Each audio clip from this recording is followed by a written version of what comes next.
হেই আসসালামু আলাইকুম, কি অবস্থা সবার? আজকের দিনটা অনেক অনেক বেশি স্পেশাল, কারণ মেগাস্টার শাকিব খানের জন্মদিন। তার উপর আবার তার রকস্টার মুভির ফার্স্ট লুক পোস্টার চলে এসেছে। সবকিছু মিলে আজকের দিনটা কিন্তু সিনেমা প্রেমী মানুষদের জন্য, শাকিব খানের ফ্যান ফলোয়ারদের জন্য কিন্তু ভালো একটা দিন, আনন্দের একটা দিন।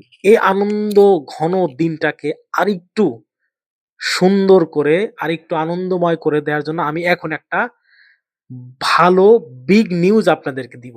যে নিউজটা শোনার পরে আপনার মনটা অটোমেটিকলি ভালো হয়ে যাবে।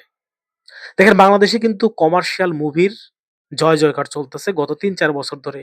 তুফান, তাণ্ডব, বরবাদ, হ্যাঁ? প্রিন্স, সবগুলো মুভি, এ রাক্ষস, এ বাড়িতে, সবগুলো মুভি কিন্তু ব্যবসা সফল মুভি। এই ব্যবসা সফল মুভির আড়ালেও গত রমজানের আগের রমজানে উৎসব, এ রমজানে বনলতা এক্সপ্রেস, ২ টা একদম ফ্যামিলি ড্রামা মুভি কিন্তু দর্শকদের বেশ ভালো লেগেছে। দর্শকরা কিন্তু প্রশংসা করেছে এবং বলা চলে ২ টা মুভি ব্যবসা সফল ২ টা মুভি।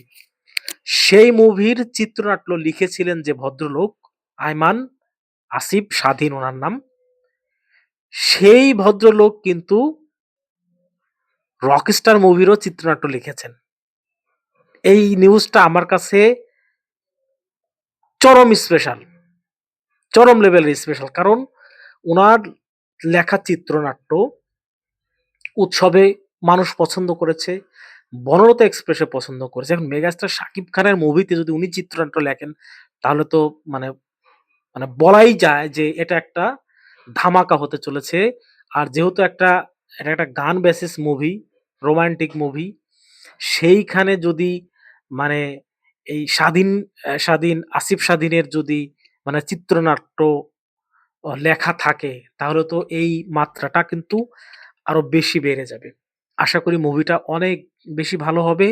চিত্রনাট্য, গল্প, এটার মেকিং, নতুন ডিরেক্টর, তার কাজ আমরা দেখিনি, বিজ্ঞাপন দেখেছি, খুব কালারফুল বিজ্ঞাপন তিনি বানান। সবকিছু মিলিয়ে আমার কাছে মনে হচ্ছে যে আমরা মানে ওই যে বলিউডের 'আশিকি' দেখেছেন তো? 'আশিকি 2' না, 'আশিকি' ফার্স্ট 'আশিকি', সেই যে জনপ্রিয় মুভি, তার সবগুলো গান মানুষের হৃদয়ে এখনো মানুষ গুনগুন করে গায়, মানুষের এখনো কানে বাজে।